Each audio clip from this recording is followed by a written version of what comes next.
नमस्कार साथियों, स्वागत है आप सभी का मेवाड़ क्लासेस के इस ऑनलाइन प्लेटफॉर्म पे। आज हम आपके सामने कुछ वो प्रश्नोत्तरी लेके आए, कुछ वो प्रश्न लेकर आए जिसमें आपके राजस्थान के इतिहास का संपूर्ण निचोड़ है। वो सभी ऐसे प्रश्न हैं जो आपके विगतवर परीक्षाओं में आ चुके हैं और अभी आने वाली परीक्षाओं में उनके आने की संभावना पूर्णतया है।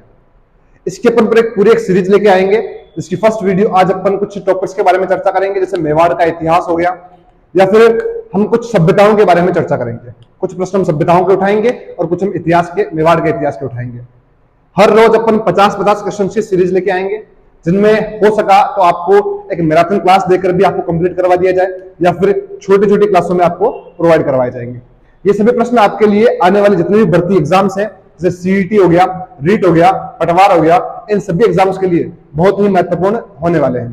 तो ध्यान दीजिएगा और कर दें शुरू पहले प्रश्न से। अपन चलो देखो, तो पहला प्रश्न आपके सामने क्वेश्चन नंबर 2 लिखा गया है, लेकिन है आपका फर्स्ट ये, निम्न में से कौन सा राजस्थान की आहड़ नहीं आहड़ है, आहड़ बनास संस्कृति का प्रमुख स्थल नहीं है। ध्यान देना, बहुत बार क्या होता है, एग्जाम में प्रश्न आता है और अपने को भी आता है, लेकिन उस एग्जामिनर की जो थिंकिंग होती है, जो उसकी सोच होती है, वो यही होती है कि आपको किस तरह से नेगेटिव करे। और इसने प्रश्न में काफी अच्छा काम किया है, उसने यहां दे दिया नहीं है। अब बच्चे क्या करेंगे, ढंग से पढ़ेंगे नहीं, इसको पूरा पढ़ लेंगे और लास्ट में नहीं पे फोकस नहीं करेंगे और सोचेंगे भाई आहड़ बना संस्कृति से किसका उल्लेख मिलता है, तो फिर वो क्या लगा देंगे, आपके बालाथल लगा देंगे, या फिर कोई इसका गिलुंड भी लगा दे, कोई ओजियाना भी लगा दे। लेकिन यहां पर थोड़ी सी उसने एग्जामिनर ने थोड़ी अपनी चालाकी दिखाई है, तो वो चालाक कम कौन सा कम है। देखो क्या करेंगे, इसका प्रश्न पूछ रहा है राजस्थान की आहड़ बना संस्कृति का प्रमुख स्थल नहीं है। तो कौन से पता है अपने को, 3 है, तो कौन सा नहीं है, तो देखो गिलुंड, ओजियाना, बालाथल, तीनों ही अपने बना संस्कृति के अपने प्रमुख स्थल है। बचा कौन सा, लोथल। लोथल क्यों नहीं है भाई, लोथल पड़ता है आपका गुजरात में। कहां पड़ता है, गुजरात में। तो गुजरात का अपने उदयपुर से कोई संबंध या फिर बनास नदी से कोई संबंध नहीं है। तो जब अगर है ही नहीं तो आंसर क्या आएगा अपना, लोथल, गुजरात। क्लियर है, आगे देखते हैं। निम्नलिखित में से कौन से स्थल लघु पाषाण कालीन संस्कृति के संबंध है। प्रश्न को ढंग से पढ़ना। प्रश्न क्या बोल रहा है, निम्नलिखित में से कौन से स्थल लघु पाषाण युगीन संस्कृति से संबंध है। ऑप्शन है कि सोजत, 2 है धनेरी, तीसरा है तिलवाड़ा और चौथा है गणेश्वर।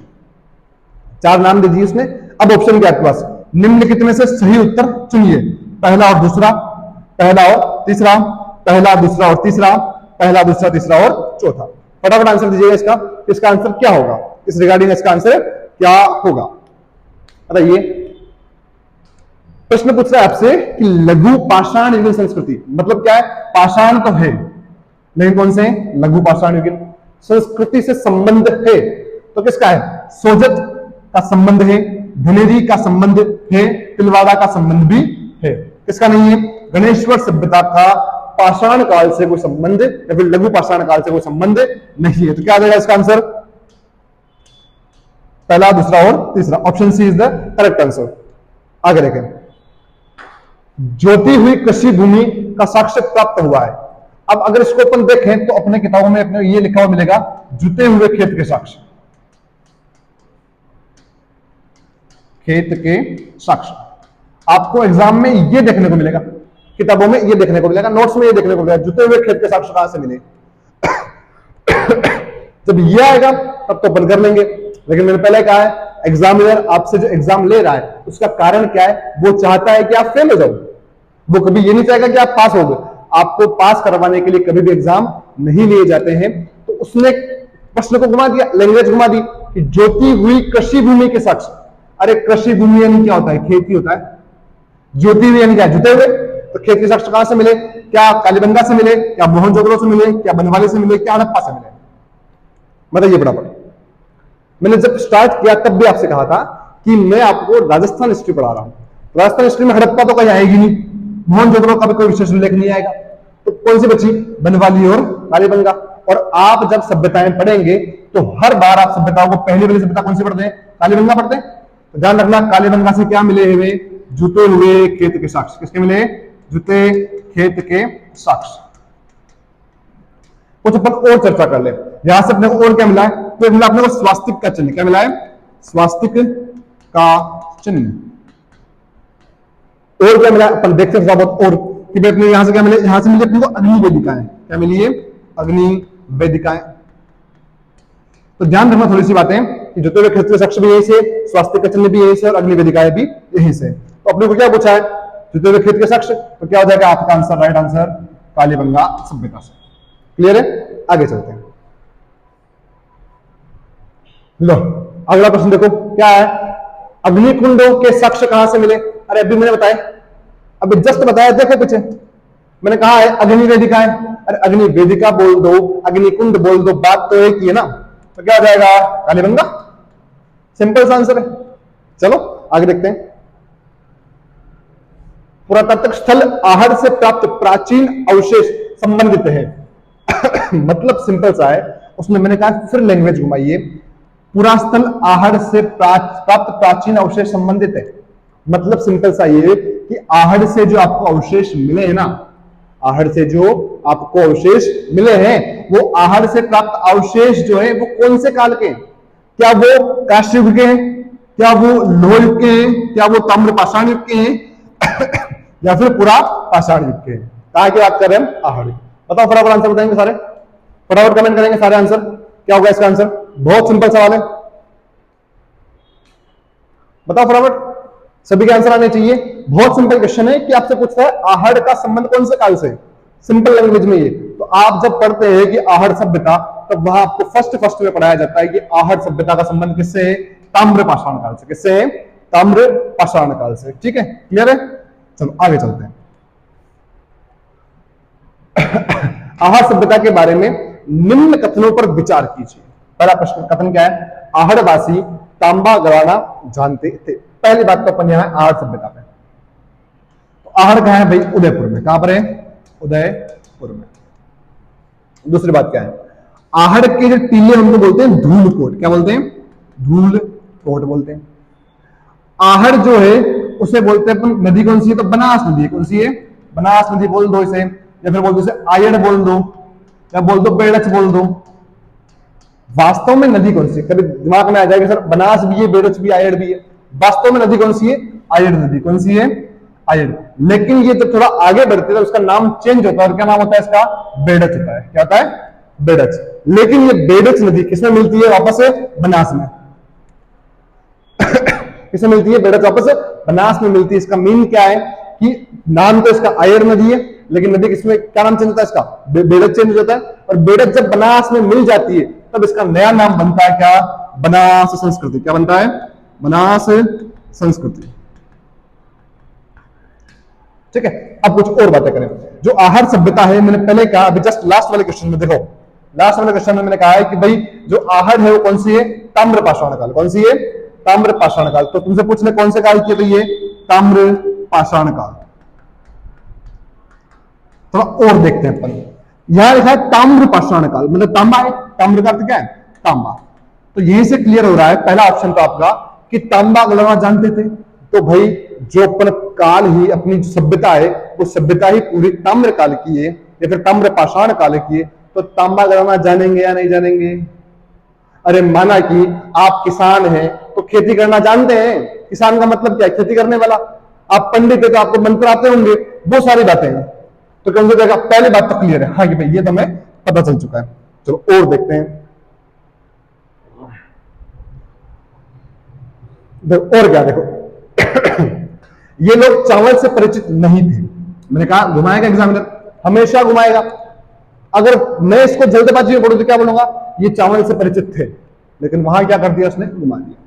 मैंने 1000 बार कहता हूं, हर बच्चे को कहता हूं, एग्जामिनर जो है, टीचर जो है, वो आपके साथ खेलता है। आप अगर उसके खेल में आ गए तो आपका भविष्य दबा देगा। बिल्कुल आपको उससे खेल में नहीं आना है, आपको उससे होशियार बनना पड़ेगा, तब तो चल पाएंगे अपन। तो यहां पे क्या बोल रहे हैं? परिचित नहीं थे। तो देखते हैं इसके बारे में आगे थोड़ा और देखें। धातु का काम आहड़वासियों की अर्थव्यवस्था का एक साधन था। चलो अभी और देखते हैं। यहां से काले लाल रंग के मृदभांड मिले हैं जिन पर सामान्यतया सफेद रंग से ज्यामितीय आकृतियां उकेरी गई हैं। सही विकल्प का चयन कीजिए। आपको क्या बोल रहा है? 4 बातें कह दी। आपको 4 बातें कह दी है। कि आपसे पहले कहा है कि आहड़ सभ्यता के बारे में जो कथन है उसके ऊपर विचार करना है आपको और वो सही कथन चुनना है आपको। पहला क्या बोल दिया, आहड़वासी तांबा गलाने से जानते थे, ये तो 100% बात क्लियर है, इसमें तो कोई 2 3 राय 4 राय 5 राय कुछ भी नहीं, ये तो क्लियर है। ठीक है, दूसरा क्या, ये लोग चावल से परिचित नहीं थे, चावल से परिचित नहीं थे। वास्तविकता क्या है कि ये चावल से परिचित थे, कहते हैं चावल से परिचित थे, चावल की खेती की इन्होंने। अब तो ये तो हो गया आपका गलत। तीसरा क्या है, धातु का काम आहड़वासियों की अर्थव्यवस्था का एक साधन था। अरे आप इस शब्द पे जाइए, ताम्रपाषाण काल में इस शब्द को लिखा इसलिए, जो शब्द आपको पूरा क्वेश्चन करवा देगा। जब अपने यहाँ तांबा है, अपने को तांबा को गलाना आता है, तो अपन तांबे से कुछ ना कुछ बनाएंगे। अरे जिसको जो चीज आती है उसके घर के लिए या फिर उसके लिए, वही तो आजीविका का साधन है। तो यहाँ पे क्या है, ये भी होगा, तांबा गलाना आता है तो एक धातु को काम करेंगे। धातु क्या है, तांबा क्या है, धातु तो ही।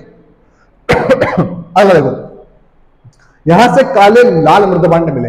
इन काले लाल मृदभांड को एक नाम और कभी मिल सकता है आपको, कृष्ण लोहित मृदभांड। क्या मिल सकता है, कृष्ण लोहित मृदभांड।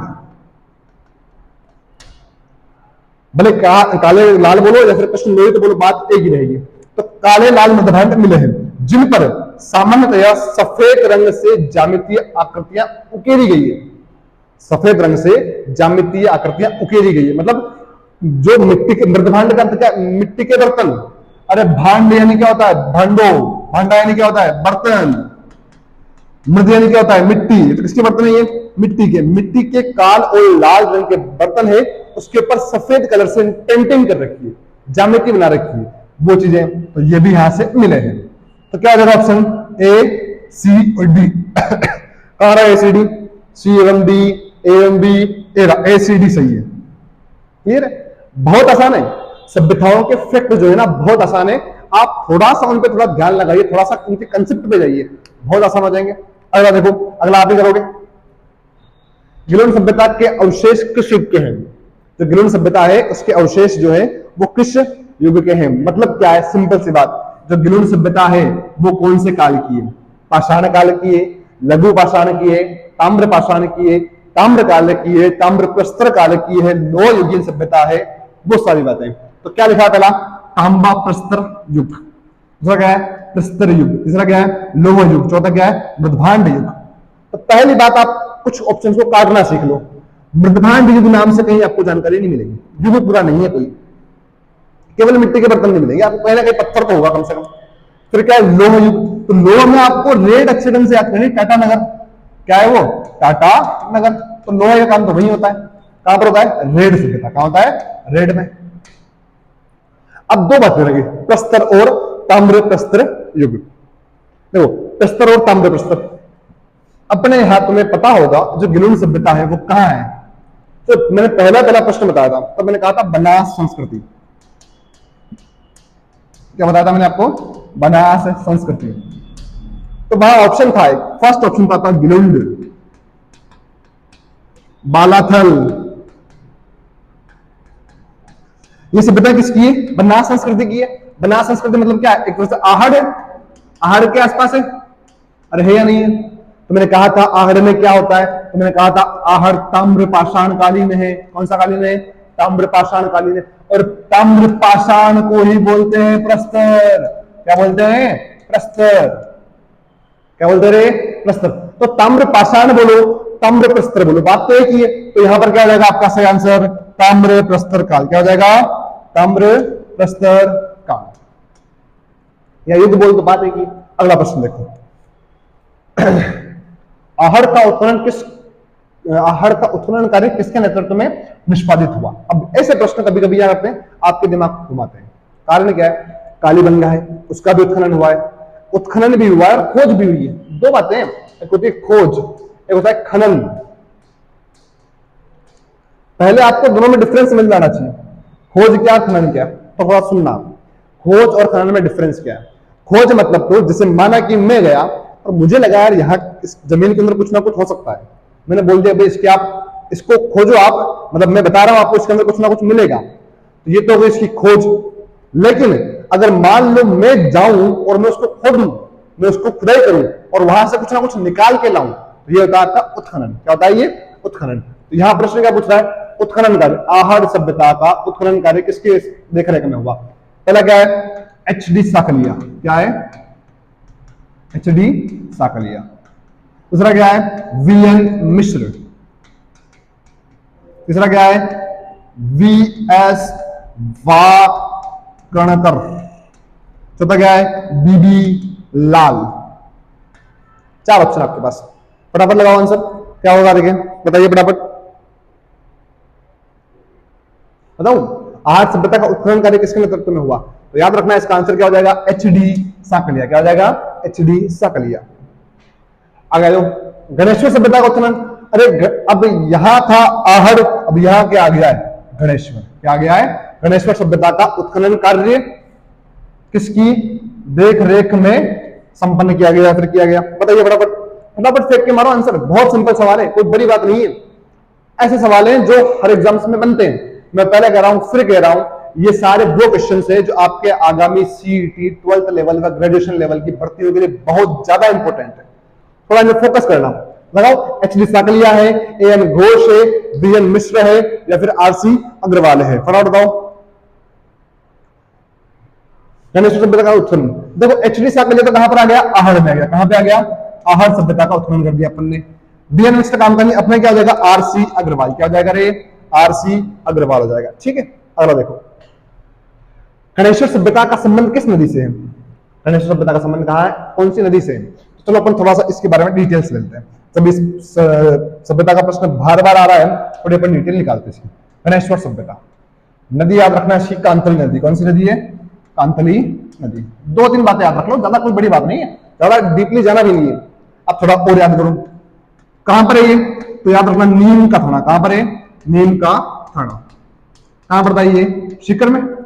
अब कुछ ज्ञानी, कुछ मेरे भाई बंधु बोलेंगे, सर नीम का थाना अलग ही जिला बन गया। तो मैंने लिखा है ना भाई,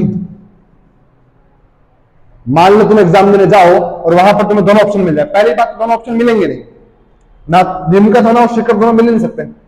और अभी जो एलडीसी का एग्जाम हुआ है उसमें आपको पता चल गया होगा कि प्रश्न अभी तक भी पुरानी जो आपकी ज्योग्राफी है, पुरानी जो आपके जो जिले हैं वहां से आ रहे हैं, तो सीकर हो जाएगा।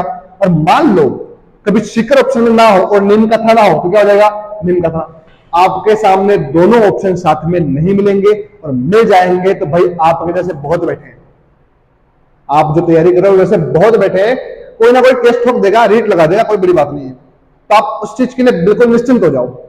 आप ये मत सोचो कि सर अगर मान लो हमने कर दिया सीकर और उसने राइट नीम का थाना मान लिया तो, अरे भाई सिंपल सी बात सुनना, आप अगर दोनों ऑप्शन में होंगे तो आप क्या करोगे? माना कि आपसे पूछे आपका गांव कहां है, आपका गांव कहां है, और मान लो आपका गांव कोई एक्स है, उसका जिला है वाई। आपका गांव कौन सा है? एक्स है, और आपका जिला क्या है? वाई। आपसे पूछा गया आपका गांव कौन सा है, तो आप क्या वाई बोलोगे क्या? अरे बोलोगे क्या?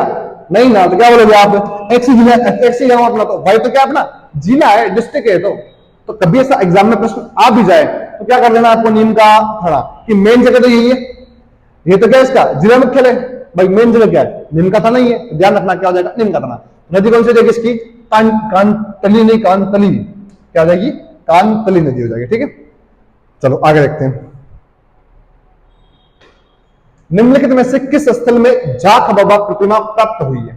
बहुत शानदार प्रश्न है, बहुत इंपॉर्टेंट प्रश्न है। मान लो कि भाई आपके लिए चुनौती वाला प्रश्न है। क्या प्रश्न है? निम्नलिखित में से किस स्थल से जाख बाबा की प्रतिमा प्राप्त हुई है? जाख बाबा कहां से मिले अपने को? आभा नदी से मिले, किराड़ो से मिले, नोह से मिले, या फिर बैराग से मिले? 4 ऑप्शन आपके पास, फटाफट आंसर दीजिए, फटाफट आंसर दीजिए, टाइम ना लगाए, थोड़ा सा समय बहुत कम है, एग्जाम बहुत नजदीक है, क्वेश्चंस बहुत सारे करने, हजारों क्वेश्चंस की स्लाइड बनाकर हम तैयार बैठे हैं आपके लिए। बस चीजें चाहिए आपकी, आप इस वीडियो को देखना, इस क्वेश्चंस का आप क्वेश्चन सीरीज को पूरी देखना। इस सीरीज में आपको कुछ इंपॉर्टेंट चीजें लगे आपके लिए, आपको कुछ अच्छा लगे तो इस चीज को शेयर करिएगा।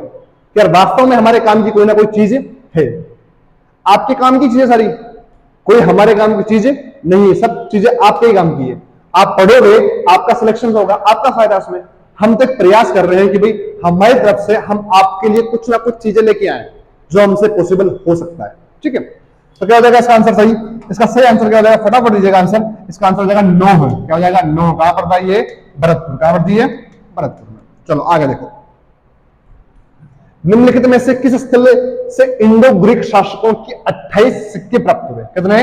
28 coins are founded in Indo Greek, मतलब इंडो ग्रीक जो शासक हुए उनके 28 सिक्के प्राप्त हुए। कहां से? नगरी से हुए, विराट से हुए, नगर से हुए, रेड से हुए। चार ऑप्शन आपके पास, नगरी, विराट, नगर और रेड। फटाफट आंसर दीजिएगा, टाइम ना लगाएं। अपन नगरी पड़ती है चित्तौड़गढ़ में, विराट पड़ती है जयपुर में आपके, ठीक है? फटाफट आंसर दो।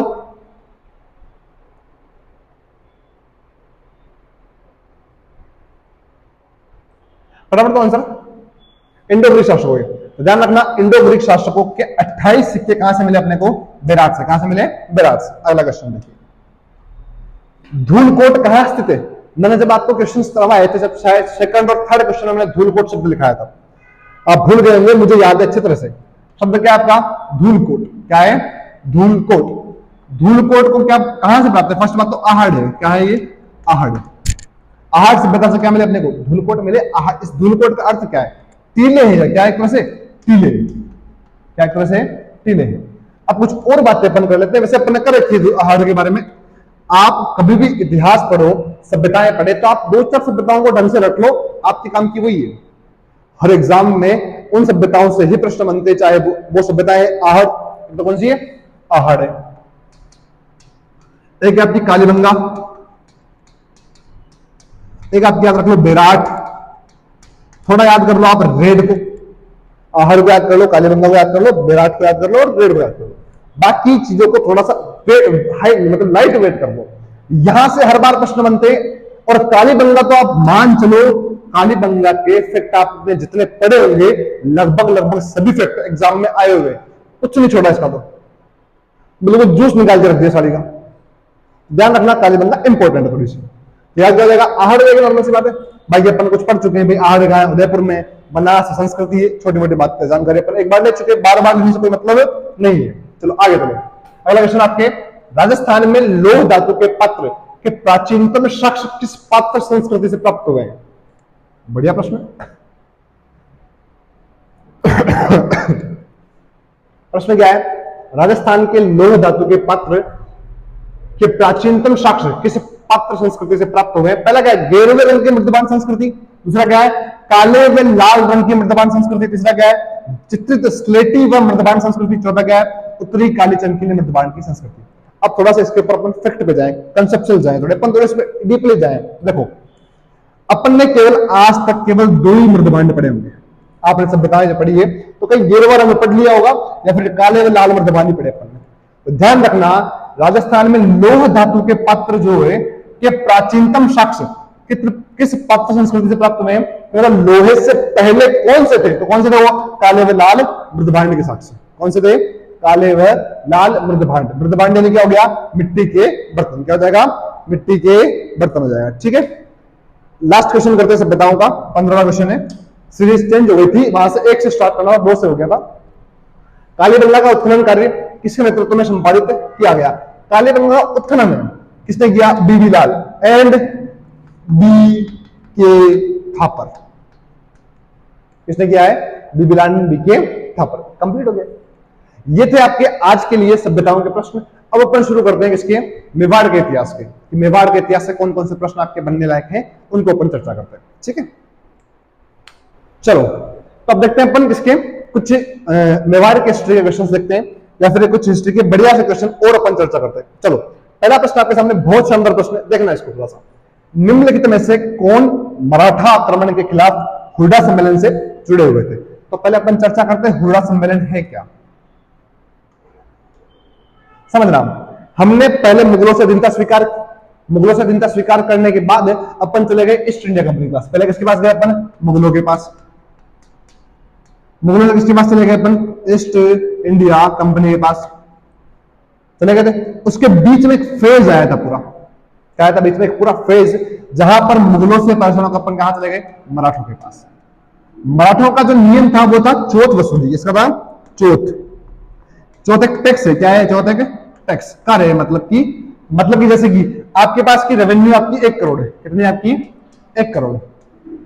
तो मराठे आते सीधा यही बोलते 1 करोड़ का 1/4 या बोल दो आप 25% भेज दो फटाफट, और नहीं भेजोगे तो हमें लेना आता है। अगर मान लो कोई राजा नहीं देता तो लूट पाट करके ले जाते थे। तो वो मराठे हैं। इन मराठाओं से हम परेशान होकर कुछ टाइम के लिए अपन इन्होंने इनसे परेशान होकर एक सम्मेलन किया अपन ने। कौन सा सम्मेलन था वो? हुरडा सम्मेलन। कहां पर है हुरडा? भीलवाड़ा। कहां पड़ता है? भीलवाड़ा। भीलवाड़ा कहां पड़ता था पहले? मेवाड़ में। कहां पड़ता था? मेवाड़ में। उससे कौन कौन जुड़े हुए? पहला क्या है? महाराणा जगत सिंह द्वितीय, महाराणा जगत सिंह सेकंड। दूसरा क्या है? सवाई जय सिंह। तीसरा कौन सा है? महाराजा जसवंत सिंह द्वितीय। और चौथा क्या है? महाराजा अभय सिंह। अब इनके ऊपर थोड़ी अपन चर्चा करते हैं।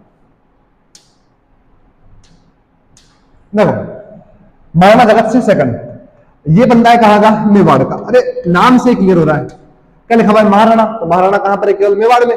मेवाड़ का जगत सिंह सेकंड है। दूसरा क्या है? सवाई जय सिंह। सवाई उपाधि केवल कहां पर है? आमेर में। तो ये कौन है? सवाई जय सिंह। महाराजा अभय सिंह, ये कहां से?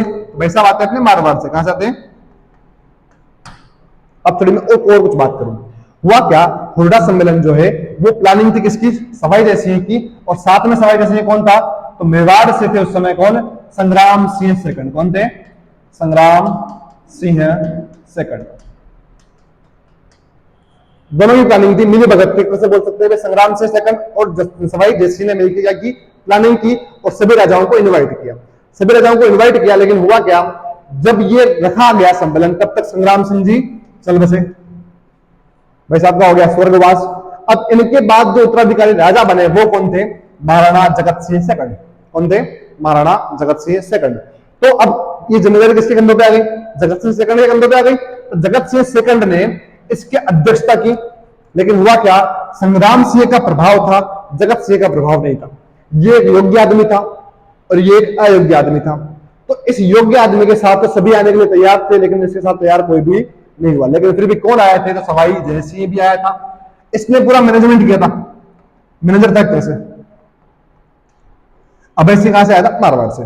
तो पर जसवंत सिंह द्वितीय नहीं आए थे। तो ध्यान रखना कौन जाएंगे? 1 2 3, मतलब पहला, दूसरा और चौथा। कहां पर है? पहला, दूसरा, तीसरा, दूसरा, तीसरा, चौथा, पहला, दूसरा, ये रहा चौथा option. Option number 4 is the correct answer. आगे चले और चलते देखो, निम्नलिखित में से कौन हल्दी घाटी युद्ध में महाराणा प्रताप की तरफ से युद्ध में शामिल हुआ था? मतलब किसने महाराणा प्रताप का सपोर्ट किया? कौन से युद्ध में? हल्दी घाटी युद्ध में। अब अपन थोड़ी सी चर्चा इसके ऊपर भी कर लेते हैं। आप जब हिस्ट्री पढ़ो तो हिस्ट्री में मेवाड़ का इतिहास एक अलग ही पार्टीशन है, एक अलग ही पार्टीशन और एक अलग ही मैटर रखता है हर एग्जाम्स के लिए। आप किसी भी एग्जाम्स में उठा के देखो, मेवाड़ के इतिहास से एक ना एक प्रश्न बनेगा। और मैक्सिमम टाइम ऑफ क्या बनता है? या प्रताप से बने या फिर बन जाए इसके दादाजी से, सांगा से, सांगा, प्रताप या फिर कुंभा। यहां से प्रश्न बनते ही बनते हैं। तो इनको जब भी आप पढ़े, जब रिवीजन करें, तो इनको थोड़ा सा आप क्या कर लें? ध्यान से देख लें, थोड़ा सा इनको ढंग से पढ़ लें। अपन आते हैं हल्दी घाटी युद्ध के ऊपर। पहली बात तो हल्दी घाटी युद्ध हुआ कब है? 18 या 21 जून 1576। 18 या 21 जून 1576। इससे कुछ उपनाम भी है, जैसे इसको बोलते हैं गोगुंदा का युद्ध। क्या बोलते हैं इसे? गोगुंदा का युद्ध। इसे बोलते हैं खमनोर का युद्ध। क्या बोलते हैं? खमनोर का युद्ध। इसे बोलते हैं मेवाड़ की थर्मोपल्ली। क्या बोलते हैं? मेवाड़ की थर्मोपल्ली। इसे कहा गया हाथियों का युद्ध, इसे कहा गया रक्त तलाई का युद्ध। तो इनके कुछ नाम देख लेते हैं कि भाई गोगुंदा का युद्ध इसको किसने कहा है। तो देखो, गोगुंदा का युद्ध दो बंदों के नाम रखना है, एक तो अबुल फजल है और एक कौन है? बदायूनी। क्या है? बदायूनी और अबुल फजल। बदायूनी कौन है? तो हल्दी घाटी युद्ध का जो प्रत्यक्ष दृष्टा है। क्या है? प्रत्यक्ष दृष्टा। वो कौन है? बदायूनी। कौन है? बदायूनी, जो आपको उसे देखने वाला है। मतलब कि पूरे युद्ध के नोट्स किसने प्रिपेयर किए भाई साहब? बदायूनी ने। अब कुछ और बातें करते हैं। अब गोगुंदा का युद्ध किसने कहा? खमनोर का युद्ध किसने कहा? और मेवाड़ की थर्मोपल्ली किसने कहा? तो थोड़ा सा अगर अपन कॉन्सेप्ट चल जाए तो थर्मोपल्ली जो शब्द है वो अपने यहां का नहीं है। और अगर अपने यहां का नहीं है तो अपने यहां का ऐसा कौन बंदा है जो अपने यहां का नहीं है लेकिन अपने इतिहास में बहुत ज्यादा इंटरफेयर करता है और बहुत ज्यादा इतिहास को लिखता है? तो एक ही बंदा है। कौन है? कर्नल जेम्स टोड, घोड़े वाले बाबा। तो मेवाड़ की थर्मोपल्ली किसने कहा है? कर्नल जेम्स टोड ने। गोगुंदा का युद्ध किसने कहा? तो ध्यान रखना, गोगुंदा, दा पे जोर बढ़ना है तो ऐसे याद करो, दा, यहां पर भी दा, वहां पर भी दा। तो किसने कहा है? बदायूनी। किसने कहा है? बदायूं ने कहा है। अगला कौन सा बचा? खमनोर का। खमनोर का कहेंगे कौन? अपने अबुल फजल। कौन कहेंगे? अबुल फजल। अब कुछ और बातें कर लेते हैं अपन, ठीक है। तो हल्दी घाटी जो युद्ध है किसके मध्य हुआ? तो इधर तो अपने प्रताप है वर्सेस कौन है? मानसिंह। कौन है? मानसिंह। मानसिंह कहां से? अपने जयपुर से। क्या बोल दो आप? कहां से? आमेर से। प्रत्यक्ष रूप से तो ये है, लेकिन अप्रत्यक्ष रूप से कौन आया था? अकबर भी आया था। तो ये किसका सेनापति है? अकबर का सेनापति है। इस युद्ध में कौन जीतेगा? तो इसके ऊपर बहुत सारे मत है। कुछ मत कहते हैं प्रताप जीतते हैं, कुछ कहते हैं मानसिंह जीतते हैं, और कुछ कहते हैं ये मतलब कि अनिर्णायक युद्ध है। लेकिन वर्तमान एनसीईआरटी के शोधों के अनुसार विजय कौन हुए थे? प्रताप। कौन हुए थे? प्रताप इसमें विजयी हुए थे। चलो कुछ और बातें करते हैं इसके बारे में। चलो हल्दी घाटी युद्ध हो गया। चलो तो इसमें क्या प्रश्न पूछ रहा है आपसे कि महाराणा प्रताप की तरफ से शामिल कौन था? अब महाराणा प्रताप की तरफ से शामिल कौन था? तो एक नाम तुम्हें कहीं ना कहीं दिमाग में हिट करेगा और बार बार चिल्ला चिल्ला के बोलेगा कि भाई मुझे पता है, एक बंदे का नाम था। क्या नाम है? राणा कुंजा। क्या नाम था? राणा कुंजा। पूजा नहीं, कुंजा, ध्यान रखना, ठीक है ना, ऊपर बिंदी लगा रखी है, ठीक। अब और कौन थे? तो एक बंदे का नाम याद रखना हमेशा, हाकिम खां सूर। क्या नाम है? हाकिम खां सूर। प्रताप का एकमात्र मुस्लिम सेनापति, एकमात्र मुस्लिम सेनापति कौन था? वो हाकिम खां सूर थे। तो कौन आया था भाई? हाकिम खां सूर आया था, ठीक है। मेदिनी राय, तो मेदिनी राय की थोड़ी सी एक बात याद करो कि भाई साहब ये इनके टाइम पे नहीं है। कब आया था? ये सांगा के टाइम पे। कौन से युद्ध में? सांगा ने युद्ध था खानवा का युद्ध। कौन सा युद्ध था? खानवा का युद्ध। तब कहां से आया था मेदिनी राय? चंदेरी से। कहां से आया था? चंदेरी से आया था, ठीक है। कुछ और बातें हैं पढ़ते हैं आगे। तो इसका आंसर क्या हो जाएगा? हाकिम खां सूर हो जाएगा। चलो आगे देखो।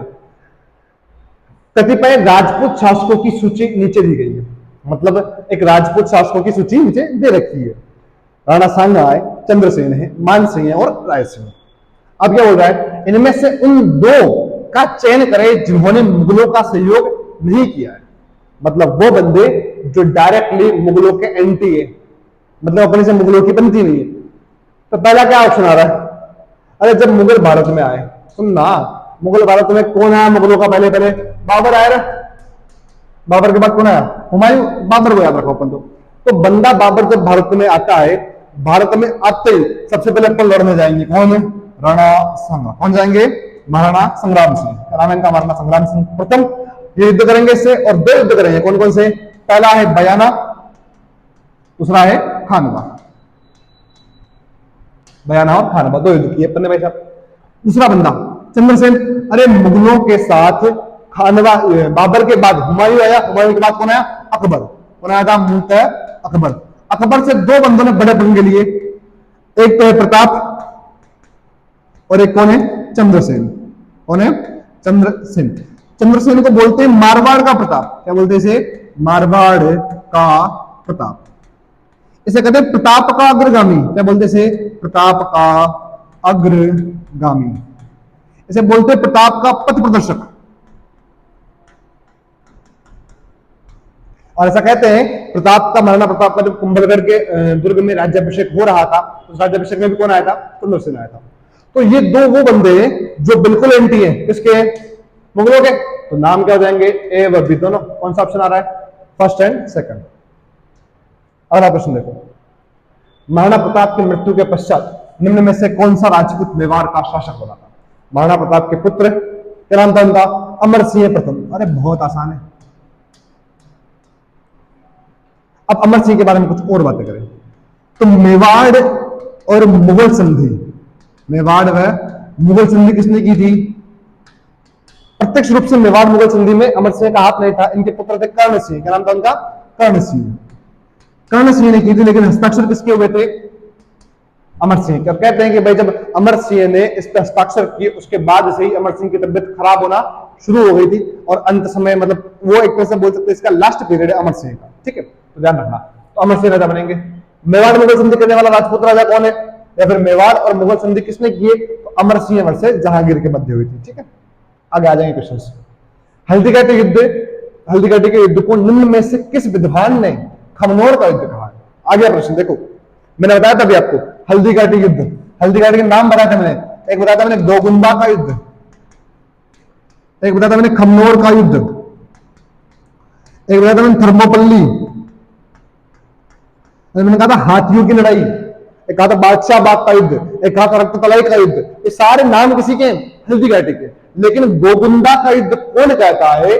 गोगुंदा का युद्ध कहता है बदायूनी। कौन कहता है? बदायूनी। खमनोर का युद्ध कौन कहता है? मैंने कहा था अबुल फजल, ए बी, अबुल फजल। कहां गया रे? ये रहा। क्या जाएगा इसका आंसर? अबुल फजल। कर्नल टोड ने क्या कहा है? थर्मोपल्ली कहा है, बदायूनी ने गोगुंदा का युद्ध कहा है। अरे देखो राजस्थानी वास्तुकला का जनक किसे माना जाता है? राय सिंह, मान सिंह, महाराजा विजय सिंह और राणा कुंभा। वास्तुकला जो राजस्थान में पहली बार आई है या उसका एक बहुत बड़ा टाइम पीरियड आया है तो वो एक ही बंदा हुआ है, महाराणा कुंभा। कौन हुआ है? महाराणा कुंभा। इसने बहुत सारे दुर्ग बनाए हैं, जैसे मचान है, यानी क्या है? दुर्ग है। बोमट है, वर्तमान चित्तौड़ है। वर्तमान जो चित्तौड़ का दुर्ग है वो भी किसके द्वारा बनाया गया है? महाराणा कुंभा द्वारा बनाया गया है। और अपन कुछ बात करें तो और कुंभलगढ़ दुर्ग है, इनके नाम पर ही है। लेकिन कभी कभी दिमाग में आता है कुंभलगढ़ दुर्ग कुंभा के नाम पर, वास्तव में कुंभा के नाम पर नहीं है। कुंभा की पत्नी थी कुंभल देवी, क्या नाम था उनका? कुंभल देवी, उनके नाम पर रखा गया इसका कुंभलगढ़ दुर्ग। और कुछ बात करें तो विजय स्तंभ। कुंभा ने राजस्थान में बहुत अधिक स्थापत्य कला का निर्माण करवाया और इससे पहले किसने स्थापत्य कला को या फिर वास्तुकला को इतना महत्व दिया भी नहीं था। सबसे पहले महत्व देने वाला कौन बंदा है? तो राणा कुंभा। कौन है? महाराणा कुंभा। तो आगे चलते हैं। निम्नलिखित में से कौन हल्दी घाटी के युद्ध में महाराणा प्रताप के चंद्रावल दस्ते या फिर चंद्रावल सेना में शामिल थे? पहला ऑप्शन है पुरोहित गोपीनाथ, का नाम है पुरोहित गोपीनाथ। दूसरा क्या है? राणा पुंजा। तीसरा क्या है? जयमल मेहता। चौथा हकीम खां सूर। पांचवा क्या है? चारण जैसा। और छठा क्या है? कृष्णदास चुड़ावत। अब इसको थोड़ा समझते हैं, चंद्रावल क्या होता है समझते पहले तो। देखो युद्ध के अंदर बीच में होंगे प्रताप। कौन होंगे? प्रताप। प्रताप के आगे एक सेना चलेगी, उसे बोलते हैं हरावल सेना। क्या बोलते हैं? हरावल सेना। प्रताप के पीछे एक सेना चलेगी, उसे बोलते हैं चंद्रावल सेना। क्या बोलते हैं? चंद्रावल सेना। प्रताप के दाएं और बाएं भी रहेगी, लेकिन मेनली दो सेनाओं के आपको थोड़े से ध्यान रखने पड़ेंगे। बार बार प्रश्न आता है कि भाई चंद्रावल में कौन था, हरावल में कौन था, थोड़ा सा थोड़ा विशेष रूप से ध्यान देके रखना है इस पे। ठीक है, देखो तो अब बात है हरावल सेना में। हरावल सेना का नेतृत्व हमेशा एक ही आदमी करेंगे जिनका नाम है चुड़ावत। क्या है? चुड़ावत। और उस समय मेवाड़ में चुड़ावत कौन थे? कृष्णदास। कौन थे? कृष्णदास चुड़ावत। कौन थे? ये हो जाएंगे। मैंने कहा एक मुस्लिम सेनापति भी अपने पास, क्या नाम है उसका?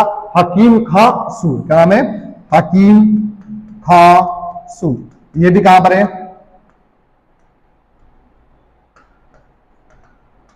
हरावल सेना में, जो आगे रहेगी इनके। अब आते हैं अपन चंद्रावल सेना की बात करते हैं। तो मैंने कहा मेवाड़ में और महाराणा प्रताप का एक साथी था जो था भील जाति से। क्या नाम था उसका? राणा पुंजा। महाराणा ने इस पुंजा भील को राणा लगाने की इजाजत दी थी। और कौन था? तो याद रखना जयमल मेहता। क्या नाम है? जयमल मेहता। एक याद करना चारण जैसा। क्या नाम है? चारण जैसा। और कुछ नाम याद करते हैं जैसे कि राणा पुंजा हो गया। एक था पुरोहित गोपीनाथ। क्या नाम था? पुरोहित गोपीनाथ। ये दो बातें, इधर कौन है? हरावल है, इधर कौन है? चंद्रावल। हरावल में कौन कौन रहेंगे? कृष्णदास चुड़ावत और हकीम का सूर।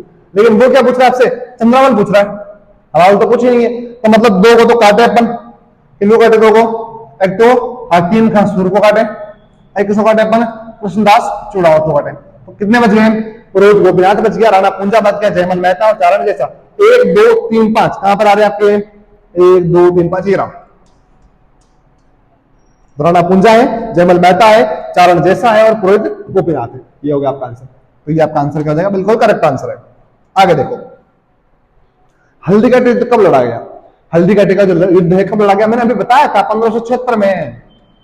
कब लड़ा गया? 1576। तारीख बताई थी मैंने 18 या 21 जून 1576। चलो आगे चलते हैं। रणसंगत द्वारा लड़ी गई निम्न लड़ाइयों का सही कालक्रम बताइए। महाराणा सांगा ने लड़ाई है जो लड़ी है वो कौन कौन सी लड़ी, सबसे पहले कौन सी लड़ी, फिर कौन सी लड़ी, फिर कौन सी लड़ी, उनके ऊपर थोड़ी सी अपन चर्चा करते हैं। देखो राणा सांगा के कुछ युद्ध के नाम है, उनको अपन थोड़ी सी ट्रिक से देखते हैं कैसे। राणा सांगा ने पहला युद्ध लड़ा कौन सा, खातौली। कौन सा लड़ा है, खातौली। दूसरा लड़ा है बांडी। पहला कौन सा है, खातौली। दूसरा कौन सा है, बांडी। तीसरा लड़ा है गागरोन। चौथा लड़ा है ईडर। पांचवा है बयाना। छठा है खानवा। पहला कौन सा है, खातौली, बांडी, गागरोन, ईडर, बयाना, खानवा। क्रम हो गया, देख लो पहला कौन सा आ रहा है, खातौली, तो खातौली फर्स्ट नंबर पे है भाई। फिर कौन सा आ रहा है, बयाना, बयाना लास्ट है। खान गागरोन ये अगर दूसरे नंबर पे, तीसरे नंबर पे कौन सा हो गया ये, मतलब कौन सा हो जाएगा 3-2-3-1-2, या फिर आप बोल दो पहले पहले कौन सा है, 2 नंबर का है, फिर कौन सा है, पहले पहले कौन सा 2 नंबर का है, फिर कौन सा है 3 नंबर का है, फिर कौन सा है बयाना 1 नंबर का है। कहां दिख रहा है तुम्हें, 2-3-1 क्लियर है, हो गया आंसर। ज्यादा कंसेप्शन नहीं जाना आपको, थोड़ा सा माइंड को शार्प बनाइए। आपको जरूरी नहीं कि भाई हर चीज के डेट्स याद करो, नहीं करने आपको डेट्स, बहुत कम डेट्स पूछेंगे आपसे, बहुत कम डेट्स पूछेंगे। अब देखो आगे, लो सर आप बोल रहे थे बहुत कम डेट्स पूछेंगे, पूछ लिया आगे। देखो क्या करते हैं, सूची ए और बी को मिलाइए। अरे मिलाना तो बहुत आता है सर, हमने बचपन में किया है, हमें पता है अगर 1-2 मिल जाए तो बाकी को अपन तुक्का मार के मिला सकते हैं। देखो कैसे, मैं कहा घाघरोन का युद्ध, सारंगपुर का युद्ध, सुमेलगिरी का युद्ध और साहिबा कायबा का युद्ध। घाघरोन का युद्ध याद कर लो आप, 1919 फिक्स है, कहीं जाना ही नहीं आपको। 1519। फिर आप कौन सा, सारंगपुर का युद्ध। कौन सा युद्ध है, सारंगपुर का। और मैंने कहा सारंगपुर का युद्ध लड़ा था कुंभा ने, किसने लड़ा था, कुंभा। और इस कुंभा ने इस युद्ध में विजय के बाद एक स्तंभ बनाया, कौन सा, विजय स्तंभ। कौन सा बनाया था, विजय स्तंभ। इतना आप लोगों को पता है, अरे पता है या नहीं पता, बस हो गया काम। कैसे होगा समझना, जो कुंभा ने सारंगपुर का युद्ध किया उसके बाद क्या बनाया, विजय स्तंभ। और अगर मान लो सारंगपुर युद्ध की डेट याद ना हो आपको तो विजय स्तंभ की डेट जरूर याद होगी आपके, 1440 से 48, ये तो याद है कम से कम। तो इससे पहले बनाया होगा ना, पहली बात तो इससे पहले बनाया होगा। 1440 से पहले कौन सा सन आ रहा है आपके, एक ही तो है, लगाओ आंखें बंद करके। तो युद्ध कौन सा, सारंगपुर का युद्ध कब लड़ा गया, 1437 में। ध्यान रखना 1437 में युद्ध लड़ा गया, युद्ध विजय हुए 1437 में। लेकिन जो विजय स्तंभ बनाया गया कब बनाया गया, 1440 से 48 के मध्य। हमें पता है कि भाई इसको 8 साल बनने में लगे, 90 लाख खर्चा आया था, 9 मंजिला इमारत है, वो सारी बातें अपने को पता है। चलो आगे देखते हैं, सुमेलगिरी का युद्ध। सुमेलगिरी का युद्ध कब हुआ था, 1544 में। कब हुआ था, 1540। अब तो क्या बचा है, साहिबा पाहिबा लगाओ, कौन सा मिल रहा है, फर्स्ट में फर्स्ट, फर्स्ट में फर्स्ट, फर्स्ट में फर्स्ट, दो चल रहे अपने पास, ये दोनों तो कट गए। सेकंड में थर्ड, सेकंड में थर्ड, यहां पर भी है सेकंड में सेकंड, ये गलत। अब बस सही है और क्या है, वैसे देखा जाए तो आपको इतनी जरूरत ही नहीं थी, अगर आपको फर्स्ट और सेकंड आ रहा था ना तब भी काम हो रहा है। और अपने ध्यान रखेंगे थोड़ा सा। आगे देखते हैं, अगला प्रश्न देखो। 1734 में आहूत हुडा सम्मेलन की अध्यक्षता किसने की, मैंने अभी बताया, मैंने हुडा सम्मेलन बताया था, तब मैंने कहा था सर्वप्रथम अध्यक्षता कौन करने वाले थे, संग्राम सिंह सेकंड। लेकिन संग्राम सिंह सेकंड की होती है मृत्यु, उनके उत्तराधिकारी बनते हैं जगत सिंह सेकंड, तो अध्यक्षता कौन करेंगे, जगत सिंह सेकंड। अरे बाप रे सब, जगत सिंह सेकंड तो ऑप्शन में बनी, लोचो हो गए तो काय को लोचो, देख लो यार मन तो दिखे, जगत सिंह सेकंड हो जाएगा, ज्यादा परेशान होने की कतई आवश्यकता नहीं है। चित्तौड़गढ़ का विजय स्तंभ किसके द्वारा बनाया गया, अरे लो कर लो बात, मैं तो बोलो ही नहीं कुछ। महाराणा प्रताप को शांतिपूर्वक अधीनता स्वीकार कराने के लिए अकबर ने अंतिम शिष्टमंडल के किसके नेतृत्व में भेजा था। अब ध्यान देना, जब महाराणा प्रताप से हल्दीघाटी का युद्ध होगा अकबर का, उससे पहले उसने 4 बार अकबर ने महाराणा प्रताप को समझाने के लिए लोगों को भेजा। वो कौन कौन थे, अब इसमें से पूछा, अंतिम पूछ रहे हैं, लेकिन अपन 4 याद करते हैं। कैसे याद करते हैं, याद करो, जे अम्बेटी, क्या करना है, जे अम्बेटी, सिंपल सा, जे अम्बेटी। जे यानी क्या हो जाएगा, जलाल खां, क्या हो जाएगा रे, जलाल खां। चलो एम यानी क्या हो जाएगा, मान सिंह, क्या हो जाएगा, मान सिंह। बी यानी क्या हो जाएगा, भगवंत दास, क्या हो जाएगा, भगवंत दास। और टी यानी क्या हो जाएगा, टोडरमल, क्या हो जाएगा, नॉर्मल। अब क्या पूछ रहा है आपसे वो, ये तो पहला है, दूसरा है, तीसरा है, चौथा है, क्या पूछ रहा है? अंतिम अंतिम टोटल नंबर मार दो ना सवाल बोले। ये कौन सा है भाई? मानसी कौन सा है? सेकंड है। भगवान दास एक ही आदमी है और थर्ड नंबर पे है। क्लियर है? महाराणा सांगा के मृत शरीर का दाह संस्कार किस स्थान पर किया गया? बहुत शानदार क्वेश्चन है। जब इतिहास को हम पढ़ते हैं, इतिहास को हम खोलते हैं ना, तब कहीं लगता है वास्तव में मेवाड़ में कितनी कुर्बानियां थी। वास्तव में आप इतिहास पढ़ो, एकमात्र ऐसी रियासत मेवाड़ है जहां का इतिहास आपको मिलेगा। आपको जब उसको पढ़ोगे तो आपको लगेगा वास्तव में हम इतिहास पढ़ रहे हैं। आप घूमने कभी कभी जाओ मेवाड़ के कुछ किलों में जाओ, चित्तौड़गढ़ जाओ, उदयपुर जाओ। उदयपुर तो आज भी विकसित है, लेकिन आप चित्तौड़गढ़ जाओ, आज आपको चित्तौड़गढ़ की आधी अवस्था जर्जर मिलेगी। क्यों? कि हमने लड़ाइयां लड़ी है।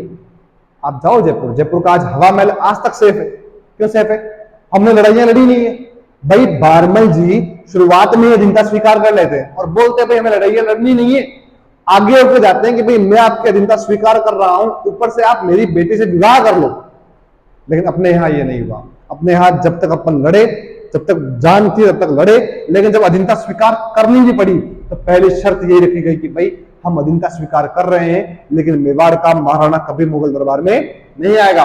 और दूसरी शर्त यह रखी कि आप कभी भी ये मत सोच लेना कि अधीनता स्वीकार कर लिए इसका मतलब कभी हमारे अंदर वैवाहिक संबंध स्थापित किए जाएंगे, कभी नहीं किया।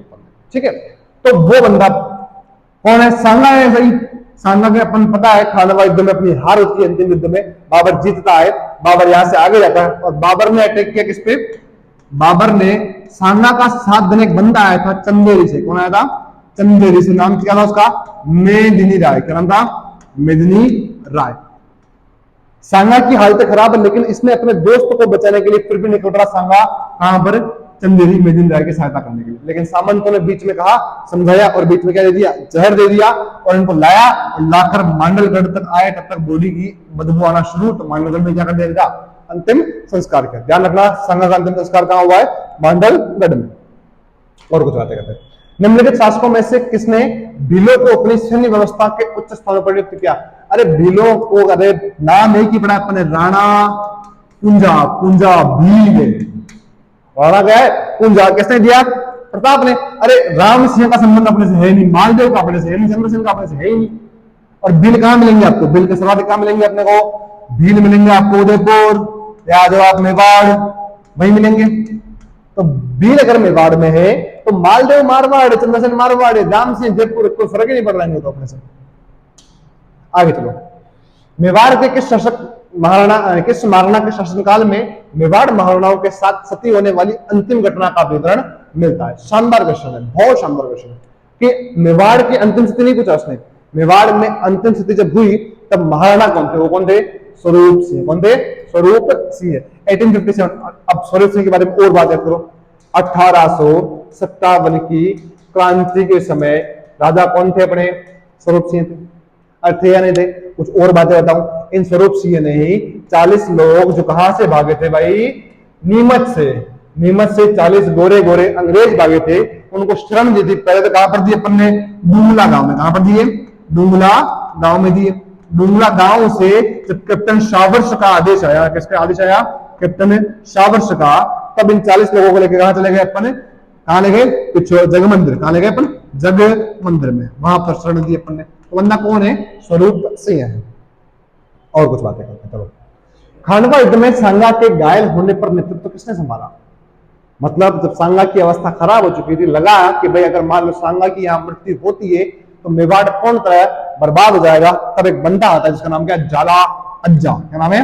जाला अज्जा आता है और जाला अज्जा सांगा को उस घायल अवस्था में वहां से बाहर निकालता है। सांगा के राज चिन्ह खुद धारण करता है और खुद युद्ध लड़ने चला जाता है। किसके शासनकाल में मुगल और मेवाड़ के महाराणाओं के मध्य चित्तौड़ की संधि हुई? मैंने अभी बताया था, लेकिन क्या पूछा उसने? किस मुगल और मेवाड़ किसके शासनकाल में मुगल और मेवाड़ के महाराणा के मध्य चित्तौड़ में संधि हुई थी? बंदा कौन था? जहांगीर था। कौन था? जहांगीर था। आगे देखो। खानवा को युद्ध कब लड़ा गया? अरे बहुत, मैं बता ही नहीं रहा। अगला क्वेश्चन क्या है? पन्ना धाय ने जिसके जीवन को बचाया था वह कौन था? पन्ना धाय ने अपने पुत्र चंदन का बलिदान करके एक महाराणा को बचाया, इसका नाम क्या है? महाराणा उदय सिंह, जिसके पुत्र कौन हुए? महाराणा प्रताप। अगर सोचो, अगर चंदन का बलिदान देकर पन्नाधाय उदय सिंह को नहीं बचाती तो क्या हमारे पास महाराणा प्रताप होते? नहीं होते। तो कौन थी वो महिला? पन्नाधाय। किसको बचाया? उदय सिंह को। किसको मार के? अपने पुत्र चंदन को मरवा के बचाया था। अगला क्या है? कर्नल जेम्स टोड ने निम्न में से किस युद्ध को मेवाड़ के इतिहास का मैराथन कहा? मैंने पहले बताया कि मेवाड़ के इतिहास की थर्मोपल्ली, ये तो क्या है? थर्मोपल्ली। और एक क्या है? मैराथन है। थर्मोपल्ली किसको कहा है? हल्दी घाटी। किसको कहा? हल्दी घाटी को। और मैराथन किसको कहा है? दिवेर को कहा है। तो क्या आ जाएगा? दिवेर का युद्ध। ये रहा।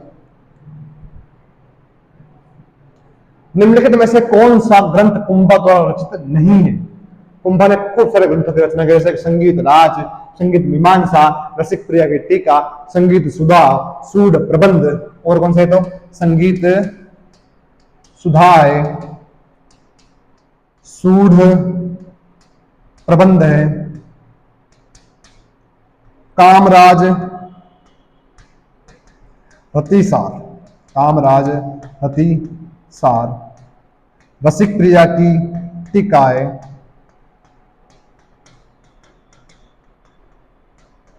और कौन सा है? संगीत मीमांसा है। ये सारे ग्रंथ किसने लिखे? कुंभा ने लिखे। संगीत राज भी है, संगीत मीमांसा। लेकिन राजवल्लभ जो ग्रंथ है, जो राजवल्लभ ग्रंथ है, ये कुंभा ने नहीं, कुंभा के दरबारी मंडन ने लिखा है। ध्यान रखना, ये हो जाएगा इसका आंसर। आगे देखो, राजस्थान के कौन से शासक के विद्वानों को हिंदूपथ, अच्छा ध्यान रखना, हिंदूपथ बोल दो, हिंदूपति बोल दो, या हिंदूपति बोल दो या फिर हिंदू पथ बोल दो, एक ही बंदे को कहा गया है? महाराणा संग्राम सिंह फर्स्ट, या महाराणा संग्राम कहा गया। अकबर ने महाराणा प्रताप को समझाने के लिए प्रथम संदेश वाहक के रूप में किसे भेजा? मैंने अभी बताया थी, ट्रिक बताई थी, जय अम्बेती। जय मतलब क्या जाएगा? जलाल खां। क्या जाएगा? जलाल खां। एम मतलब मान सिंह। क्या जाएगा रे? मान सिंह। बी मतलब भगवंत दास। क्या जाएगा? भगवंत दास। और टी यानी क्या जाएगा? टोडरमल। तो किसने किसको भेजा था? क्या पूछ रहा है ये? प्रथम तो कौन हो जाएगा? जलाल खान। मतलब कमाल खान कहां से आ गया? चलो अगला प्रश्न देखो। हल्दी घाटी के युद्ध के पश्चात महाराणा प्रताप ने मुगलों के विरुद्ध कहां से प्रतिरोध जारी रखा? तो चावंड चले गए, चावंड को अपनी राजधानी बनाई और वहीं बैठ गए थे।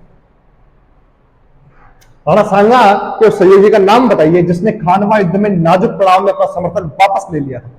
तो एक बंदा है जिसने खानवा जब युद्ध चल रहा था, उस युद्ध के दौरान ही अपना समर्थन सांगा से हटाकर किसके साथ चला गया? वो बाबर के साथ। कौन था वो? सलहदी तंवर। का नाम है इसका सलहदी तंवर।